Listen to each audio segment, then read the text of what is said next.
به نام خدا. با آموزش مقدماتی نرم افزار سالیدورک در خدمتتون هستم. جلسه 20 هستیم. تو این جلسه میخوایم یه پروانه الکتریکی مشابه اون چیزی که روی فن سی پی یو مثلا میبینیم یک همچین چیزی رو طراحی بکنیم. من اینجا نیو پارت رو میزنم و بعد وارد تصاویر میشم که توضیحات رو ارائه بکنم خدمتتون. یه همچین شکلی هست از نمای بالا جانبی و سه‌بعد ایزومتریکش.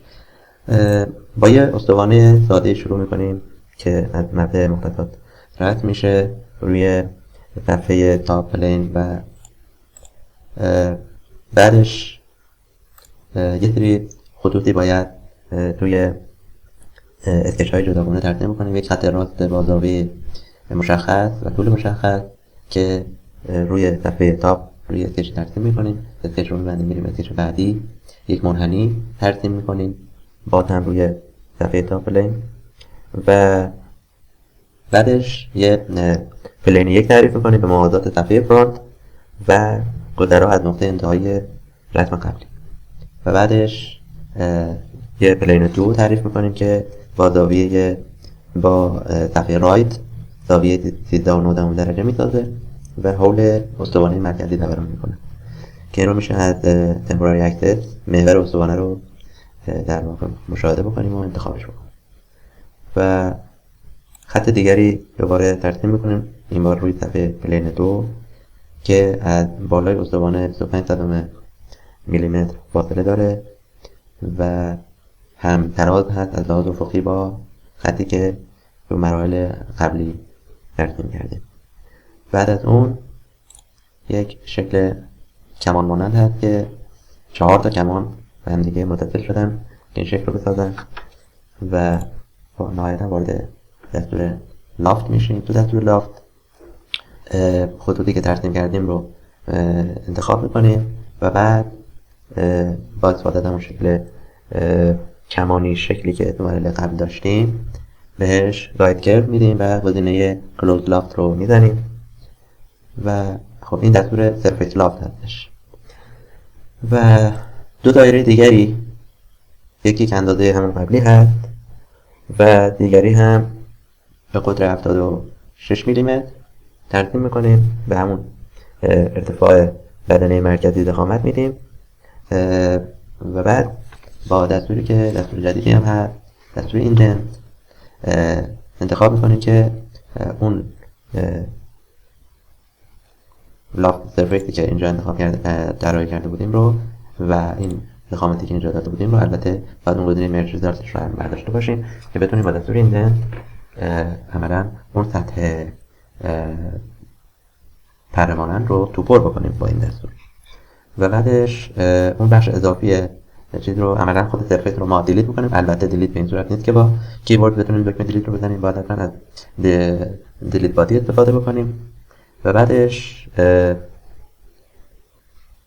یه دوتا اصلاحی رو پره داریم. یک اصلاح این هست که از پره کم میکنیم و دیگری هم این یکی، این دوتا رو از پره کم میکنیم که یه همچین شکلی به پره ما بده، یعنی یک سمت اینجا برداشته میشه یک سمت اینجا و بر اساس اون ما یک نقطه اینجا در نظر میگیریم به موازات تاپ پلین یک پلین 3 تعریف میکنیم که این نقطه هم از اونجا از اون صفحه گذرا باشه و بعدش میایم با دستور قبلی سرفیس کات میایم اون مغزی مرکزی پروانه رو با اون یکی پلین جدید پلین 3 که ایجاد کردیم برش میزنیم و خدمت از این نما بالایش رو حذف میکنیم و بعدش پره‌ای که داریم رو به تعداد 8 عدد تکرار میکنیم و نهایتاً با دستور کامباین همه بادی هایی که داریم رو به هم دیگه مرج میکنیم و گزینه اد رو میزنیم که همه اینها یک پارچه بشن و یک بادی تک داشته باشیم. خب بریم شروع بکنیم ببینیم به چه سمت سویی میره. خب اول گفتیم تاپ پلین رو انتخاب میکنم، وارد اسکچ میشم، یه دایره اینجا باید ترسیم بکنم به قطر 31.75 بعد من 31.75 تقسیم بر 2 وارد میکنم و وارد فیچر میشم، اکسترود باز، و به ارتفاع 20 ممیز نیم میلیمتر ضخامت میدم، تایید میکنم. حالا وارد تاپ پلین میشم، دوباره اسکچ جدید و نورمال تو میزنم و میخوام خط ترسیم بکنم که با محور عمودی به سمت پایین اگر در نظر بگیرم زاویه 13.9 درجه داشته باشه. خب 13.9 درجه از اینجا امتدادش 13.9 درجه هم بعد بالا خواهد داشت. پس من اگر از دستور لاین استفاده بکنم وارد بخش انگل بشم، میتونم بگم از محور ایکس من میتونم 90 منهای 13.9 رو وارد بکنم. 13.9 90 منهای 13.9 که میشه 76 و 1 دهم و این رو از این سمت به اندازه 38 میلیمتر امتداد بدم که اگر با دستور سنتر لاین یا لاین فور کانستراکشن یک خط عمودی اینجا ترسیم بکنم، میتونیم با اسمارت دایمنشن این مقدار رو تایید بکنیم که 13.9 درسته. خب من دیگه این رو پاک میکنم و اسکچ رو تایید میکنم. دوباره تاپ پلین رو انتخاب میکنم و اسکچ دیگری وارد میشم. این بار از مبدأ به سمت پایین یه کانستراکشن لاین به اندازه 50 و 30 این نقطه رو فیکس میکنم که جابجا نشه و با دستور 3 پوینت آرک نقطه ابتدا و انتها رو انتخاب میکنم. مقدار شعاع 54 و 75 زدم. حالا من روی مقدار نگهش میدارم و میتونم شعاع اینجا اصلاح بکنم. 54 ممیز 75 و این رو به این صورت ایجاد بکنم و صفحه رو تایید بکنم. خب حالا دو تا اسکچ رو ساختیم. باید یک پلین تعریف بکنیم به موازات فرانت پلین. وارد رفرنس جیومتری میشم، پلین رو میزنم، میگم صفحه به موازات فرانت پلین و گذرا از این نقطه که این رو هم برای من تایید میکنه. این پلین یک خواهد بود و پلین دویی که با انتخاب رایت پلین وارد رفرنس جیومتری بخش پلین میشن و میگم نسبت به رایت پلین دوران داشته باشه. این دورانش رو انتخاب میکنم و حالا حول چه دوران داشته باشه؟ مقدارش 13.9 و اگر این صفحه رو انتخاب بکنم، خب اجازه بدید برای انتخاب این من میام تو بخش تمپوراری اکسس این لاین، این محور استوانه رو نمایش بدیم. به این صورت مشخص خواهد شد. خب این الان دورانش کاملا الان اگر صفر در نظر بگیرم با رایت پلین کاملا با هم میفتن. خب اینو من با همون 13.9 در نظر میگیرم و این رو تایید میکنم. خب پس اینم شد پلین 2 و حالا روی پلین 2 یک خطی ترتیب میکنم. انتخاب پلین 2 انتخاب میکنم، وارد نورمال تو میزنم و وارد اسکچ میشم. خب یه ذره من اگر دوران بدم بفهمم این چی به چیه. بله خب این نقطه هست که برای من اینجا اهمیت داره. از لحاظ ارتفاعی باید تا اونجا امتداد بدم. خب یک خطی فعلا افقی ترتیب میکنم و بعدش از مبدأ مختصات به موضوعات مبنی مختصات میام بالا و با انتخاب دستور لاین یه مقداری در تعیین این دستور مقداری انگار. خب اینجا فاصله 25 میلیمتر و به صورت کاملا عمودی به سمت پایین. خب دستور تریم رو برمیدارم، این بخش رو تریم میکنم، این خط اضافه رو پاک میکنم، اینجا هم به همین صورت این لاین اف تریک رو برمیدارم که فقط یک لاین داشته باشه. الان اگر من تمپوری اکسس رو بردارم مشخص میشه که فقط همون یک لاین هست. خب این رو من تایید میکنم و حالا وارد پلین یک میشم. رو پلین یک من باید یه شکلی ترسیم بکنم.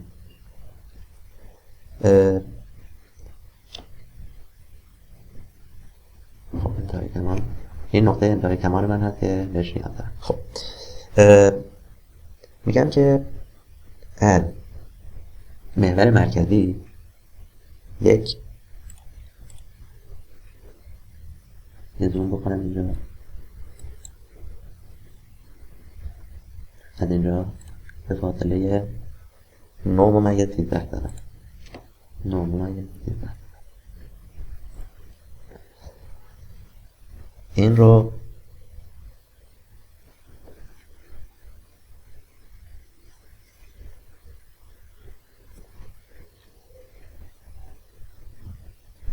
من این نقطه رو با اجازه رو فکر میکنم و بعد یه چند تا خط دیگه هم باید ترتیب بکنم که بتونم اون ترتیبات رو داشته باشم. خب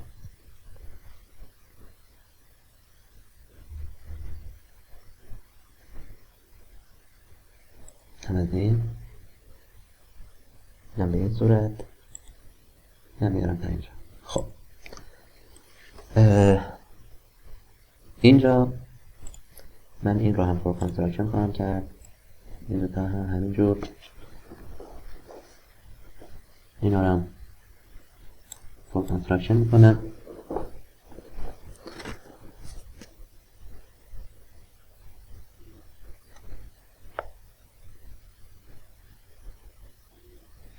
خب الان من دو تا کمان کوچک دارم که اول اونا رو ترتیب میکنم، با دایره رسمشون میکنم. یکی کمان شعاع 25 میلیمتر هست که با یک لاین میشه مرکزش رو انتخاب کرد 25 و دایره رو این رو رسم میکنم. یکی هم اینجا این رو کلیک میکنم، یه زوم میزنم، مرکز دایره رو فیکس میکنم. این فیکس کردن ها واسه نگرانی های بعد ما، بعدن که میخوام یه سری چیزا رو تغییر بدم میبینید یهو دست میبره تو مکان دایره، تو شعاع دایره و اذیت میکنه. خب میدونم که یک خط دیگری اگر اینجا داشته باشم، یک خط چینی مثلا اگر اینجا داشته باشم، کمانی به شعاع نیم میلیمتر ممات به این دوتا خط خواهد. پس میگم که دستور لاین رو اصلا انتخاب میکنم،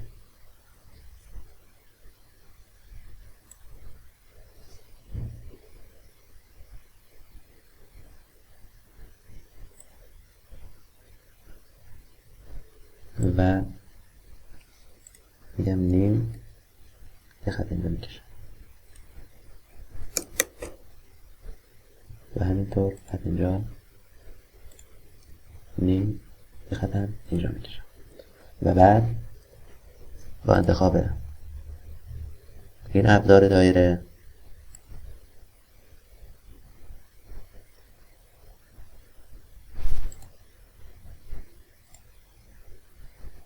دایره رو اینجا ترسیم میکنم. خب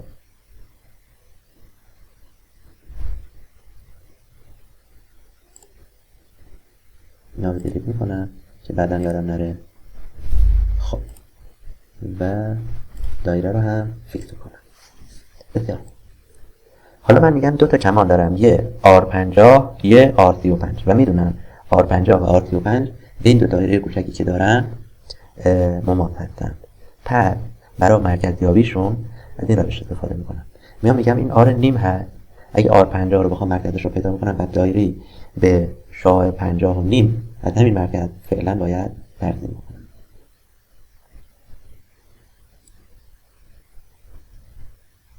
از این مرکز دایره به شاه 50 و نیم شده و دوباره از این مرکز دایره به شاه 50 و 25 داده و حالا از این تقاطعی که اینها دارند نقطه برخوردشون دایره به شاه 50. الان از دستور دایره اگر خارج بشم و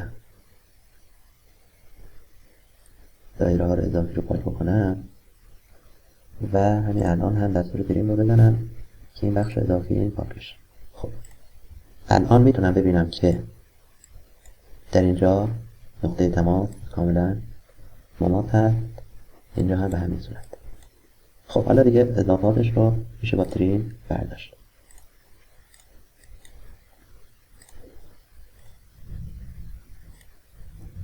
اشتباه شد، باید آندو کنم اینا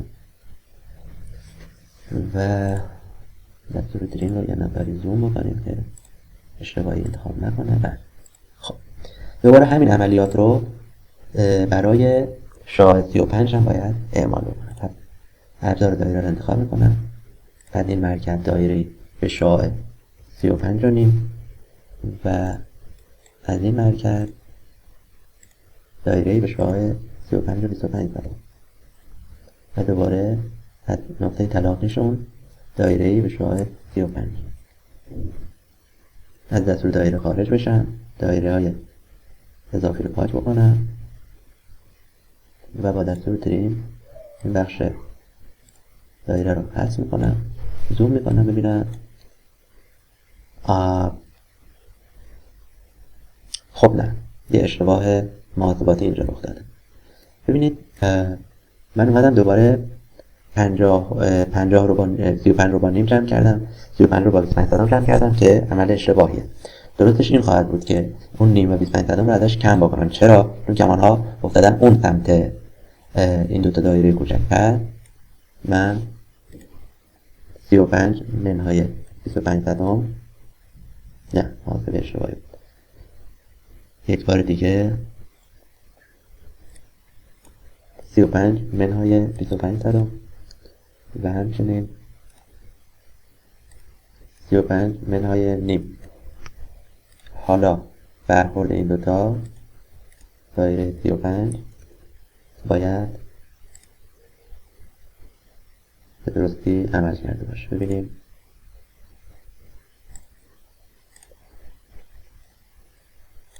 بله. خب از این جهت که درسته، پس من این بخش اینجا به همین الان تعیین تکلیف میکنم، یه مقداری تو این خدمتش بله اینجا این رو اضافی بود و اینجا هم حرفی نمیمونه جز بخش اضافی. خب این مقداری من گوشه ها رو زوم بکنم که خط اضافی نمونده باشه که همین خطهای اضافی تو مرحله های بعدی کار داشته باشه. بسیار خوب، من این رو تایید میکنم و عملا این اسکچ رو هم خواهیم داشت. حالا وارد دستور لافت سرفیس میشیم و برای انتخاب پروفیل ها یک پروفیل که حالا اجازه بدید تو نمای ایزومتریک ببینمش، با انتخاب این کمان که اسکچ 3 هستش و این یکی خط که در اسکچ 4 ترسیم شد و همچنین تعیین گاید کرو که از این بخش اسکچ 5 رو انتخاب میکنم و گلوب لافت رو انتخاب میکنم. به این صورت یه سطح روی سرفیس لافتی خواهم داشت. توجه داریم که این سطح، این پره‌ای که الان ایجاد شده، حالا اگر روتیت کنم ببینیمش، این رویه‌ای که ایجاد شده یک رویه تو خالی هست. خب برای اینکه تو پر بشه ما باید یک عملیات دیگری هم انجام بدیم. الان من وارد تاپ لین میشم و اسکچ جدیدی تعریف میکنم، نورمال تو میکنم و دو تا دایره رسم میکنم، هر دو به مرکز مبدأ مختصات.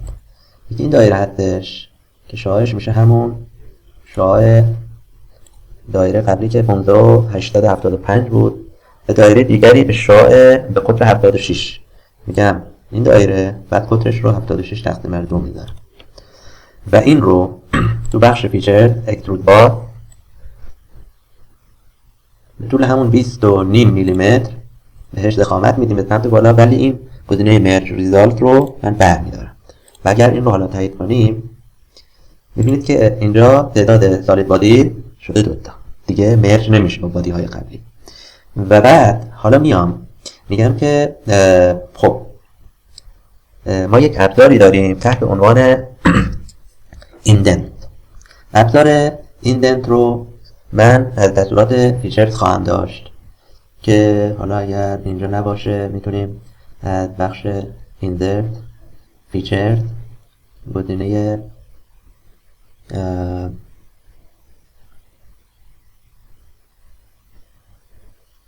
ایندنت.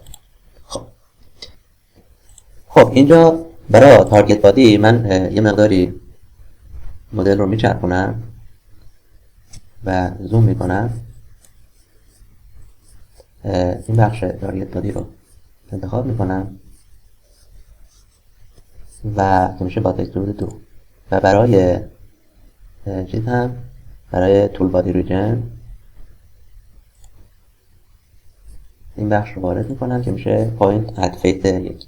خب این الان گزینه کات و این بخش تولرانتش رو هم کلیرینتش رو هم 0 میذاریم و این رو که تایید بکنیم به ما یه پره خواهد داد. این دیگه میشه پره تو فرم.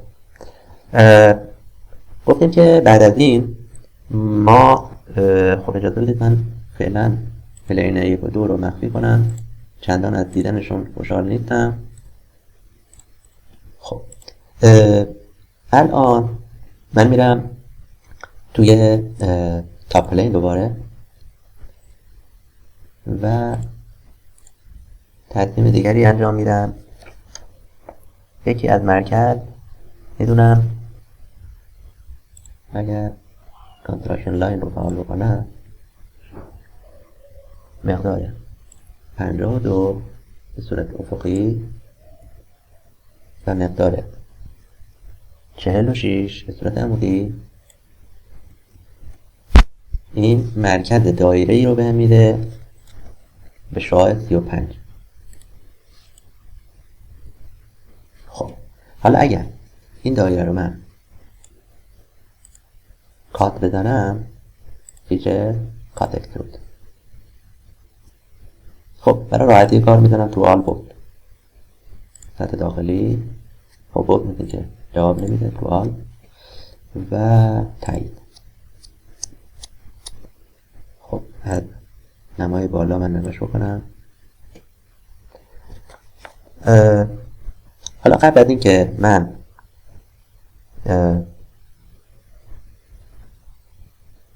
این کار رو انجام بدم یه دستور دیگری داشتم به نام، حالا این رو انجام دادم اشکالی نداره، ولی دستور دیگری داشتم به نام دیلیت بادی و میخوام سرفیس لافت رو حذف بکنم. به این صورت نیست که سرفیس لافت رو انتخاب بکنم و دیلیت بزنم، باید از ابزار دیلیت بادی استفاده کنم. چون نمیدونم کجاست میخوام با یک گزینه‌ای هم آشنات میکنم به نام سرچ کامند. اینجا شما میتونید اسم دستورتون رو بنویسید دیلیت کیپ بادی. خب این دیلیت بادی رو من انتخاب میکنم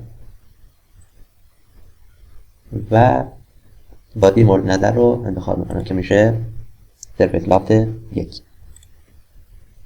حالا اگر تایید بکنم عملا سرفیس لافت 1 دیلیت میشه بدونید که اثراتی که ازش استفاده کردیم و توی مثلا ایندنت ازش استفاده کردیم توی کاتگوری روت مثلا در ادامهش وارد شد، بخواد اونها رو از بین ببره. حالا در ادامه کارم دوباره تو تاپ پلین من یک اسکچ میخوام که این رو هم وارد اسکچ میشم، نورمال ویو، و اینجا میدونم که از مبدأ مختصات کمانی شعاع 21.5. خب من دایره از مبدأ میکشم 21.5 شعاعش هست. و همچنین اگر که 1.5 میلیمتر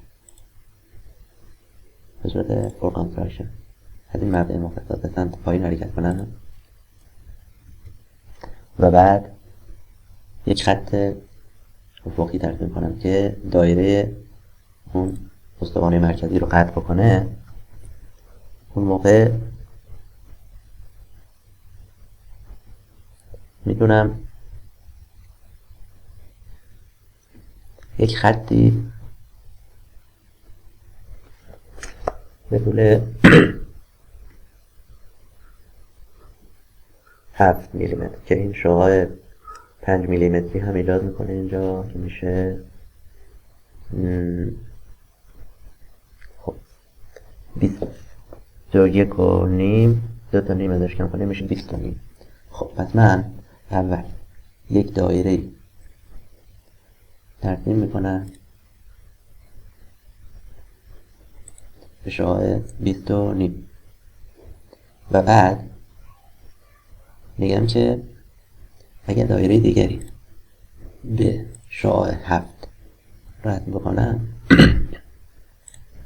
اینجا نقطه تلاقی این دو دایره میشه خط مورد نظر من که طولش هست 7. خب و با ترسیم این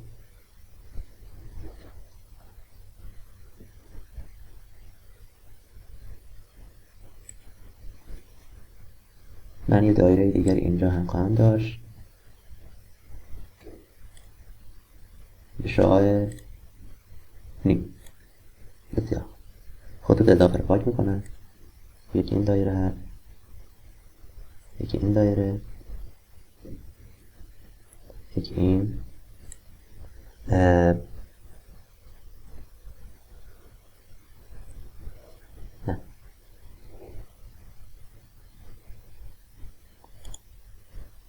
این شکلی نمیتونه باشه.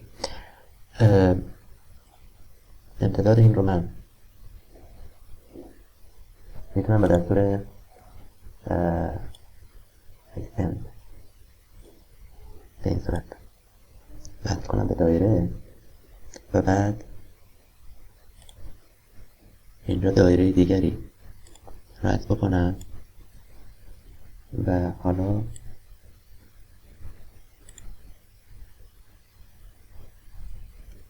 با دستور تریم این خطوط اضافه رو بردارم و حالا بگم شعاع نیم یه فیلت بزن روی این. الان اگر زوم بکنم خب الان این دیگه درست. خب اسکچ رو میبندیم و دوباره وارد دستور اکسترود کات میشه. این رو هم رو آل میکنم.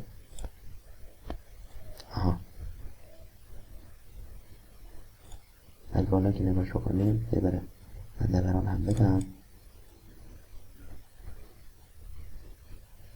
ببینید اینجا من گزینه فوتوسلکت رو باید بردارم و بگم چه بادی رو برای من کات بکن که اگر این گزینه فوتوسلکت رو بردارم بادی رو میشه انتخاب کرد و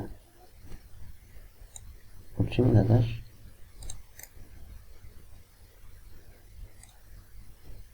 نه برعکس شده.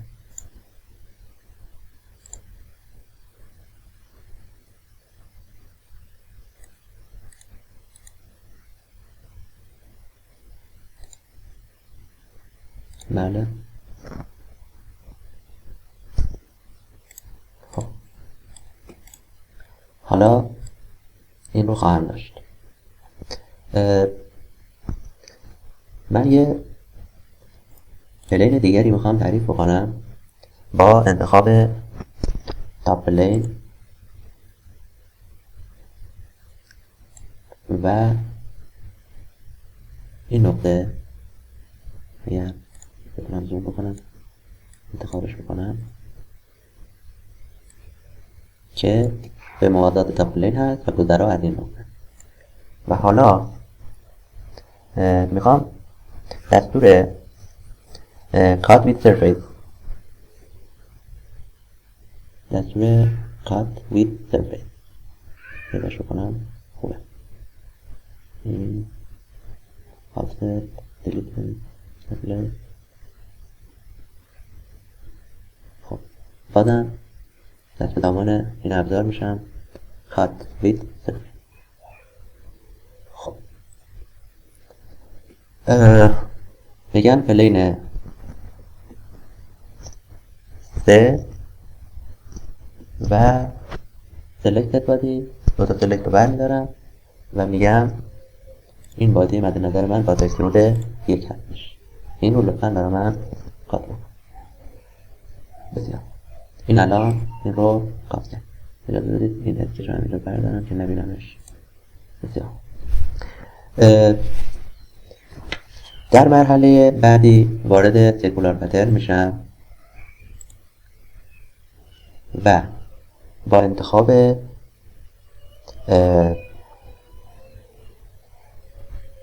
این پات اکسترود 5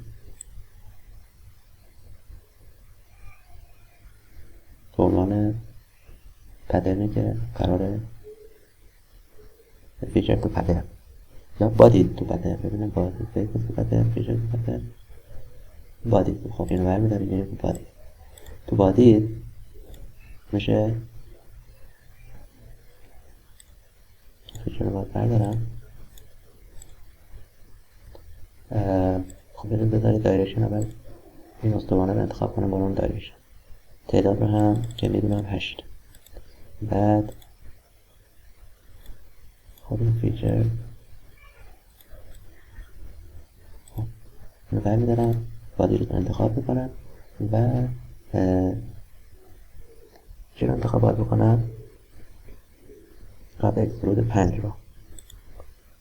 بله و حالا از بالا که نگاش کنم درستی برقرار بگیرم و نهایتا با دستور کامباین که از دستورات فیچر هستش میتونم وارد اینزرت بشم فیچر و گزینه کامباین. خب این را اد و همه اینها رو انتخاب میکنم.